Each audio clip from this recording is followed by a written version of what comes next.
અબડાસાના ભવાનીપર ગામે આવેલ પુલિયાની હાલત વર્ષોથી જર્જરિત છે. તાજેતરમાં ગંભીરા બ્રિજ દુર્ઘટનાને પગલે તંત્ર હવે જાગૃત થયું છે. આ પુલ બસ અને ભારે વાહનો માટે બંધ છે, જેથી અબડાસાના ટ્રાન્સપોર્ટ માટે ભારે હાલાકી થઈ રહી છે. વર્ષોથી ખસ્તી હાલતમાં રહેલો આ પુલ ક્યારે નવા બને એ અબડાસા માટે મોટો પ્રશ્ન છે. ભારે વાહનો માટે પુલ બંધ થતાં સ્થાનિક વેપાર ધંધા પર મોટી અસર પડી છે. વ્યવસાયમાં ઘટાડો થયો છે અને લોકો રોજિંદા જીવનમાં હાલાકીનો સામનો કરી રહ્યા છે. તેમજ એસટી બસોની માર્ગ વ્યવસ્થા પણ બદલાઈ ગઈ છે. પરિણામે એસટી બસોને 10થી 15 કિમી લાંબો રસ્તો કાપવો પડે છે, જેના કારણે બસો મોડી પહોંચી રહી છે. ખાસ કરીને નલિયાથી ભુજ જતા મુસાફરોને, જે લગભગ 100 કિમીનો અંતર કાપે છે, ઘણા વિઘ્નો અને સમય નષ્ટનો સામનો કરવો પડી રહ્યો છે. તંત્રે હવે આ પુલને ફરીથી મજબૂત બનાવવાની કામગીરી ત્વરિત હાથ ધરવી જોઈએ, જેથી અબડાસાના લોકોની મુશ્કેલીઓમાં રાહત મળે.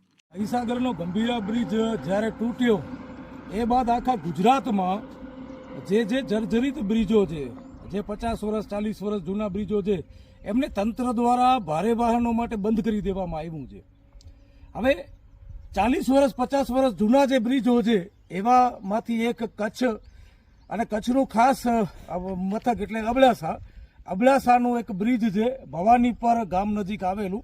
આ બ્રિજ છેલ્લા 50 વર્ષ ઉપર થઈ ગયું બન્યું છે. એ બાદ માત્ર ને માત્ર સમારકામ કરવામાં આવ્યું છે.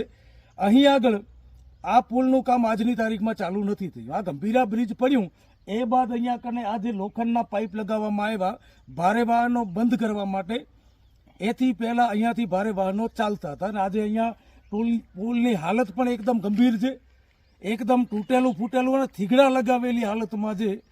આ તંત્રની આંખો જ્યારે કોઈ મોટી ઘટના દેશમાં રાજ્યમાં બને ત્યારે ખુલે છે, પણ વસ્તુ એ થાય છે કે છેલ્લા 4 દિવસથી આ પુલ બંધ છે. આના કારણે ભારે વાહનો નથી આવતા. એના કારણે અબડાસાની જે પ્રજા છે એમને આર્થિક રીતે પણ તંગી પડી રહી છે. સાથે સાથે બસનો રૂટ જે 10 કિલોમીટર ફરીને અહીંયાથી નીકળે છે, અહીંયાથી એવા 10 થી 15 ગામડાઓ છે જ્યાં આગળ આ જનતાને, આમ પ્રજાને, ગામડાના લોકોને તકલીફ ભોગવવી પડે છે. આ બ્રિજની હાલત તમે જુઓ કેટલી ખરાબ છે. આજે તંત્ર જે કચ્છનું જે વહીવટી તંત્ર છે, જેમાં હું ભુજની વાત કરું તો ભુજમાં પણ એક હમીસર આગળ પુલિયો આવેલું છે. એ પુલિયો પણ છેલ્લા 3-4 વર્ષથી બંધ છે, ત્યાં કામ ચાલુ નથી થયું. આ તંત્રની ઘોર બેદરકારી કહેવાય, આ સરકારની બેદરકારી કહેવાય કે તમને નજરે પડે છે ત્યારે બંધ કરી દો છો. આજે વર્ષો જૂનો પુલ, 5-6 વર્ષથી આ પુલિયો, ભવાનીપર વાળો પુલિયો ખસ્તા હાલતમાં જે બંધ કરવાની જગ્યાએ આ 4-5 વર્ષમાં કામ ચાલુ થઈ જવું જોઈએ અને નવું પુલિયો બની જવો જોઈએ, પણ આજની તારીખમાં બન્યું નથી. જ્યારે કાંઈ હોનારત થાય એ પછી પુલિયો બંધ કરી દેવામાં આવે તો આનામાં તો પ્રજાને જ નુકસાની છે, આનામાં પ્રજા જ હેરાન થવાની છે. આથી સારું છે કે આરએનબી વિભાગ દ્વારા રિસર્ચ કરી અને વહેલી તકે નવા પુલિયાનું કામ ચાલુ કરી દેવામાં આવ્યું હતો. આજે આ નોબત ના આવત બંધ કરવાની. મારી એક તંત્રને વિનંતી છે કે તાત્કાલિક ધોરણે નવો પુલિયો બનાવવામાં આવે ને અબડાસાની, આ ભુજથી અબડાસાને જોડતો એક મુખ્ય માર્ગ છે.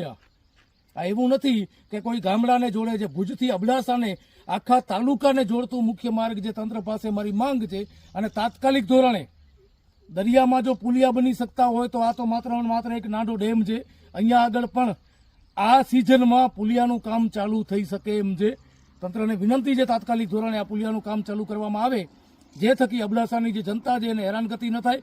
બસોનો રૂટ જે 10-15 કિલોમીટરનો જે ફરીને જાય છે, ગામડાઓમાં ઘણી બસો આવતી નથી, એમાં 10 થી 15 ગામડા વચમાં આવે છે, એમને હેરાની થાય છે.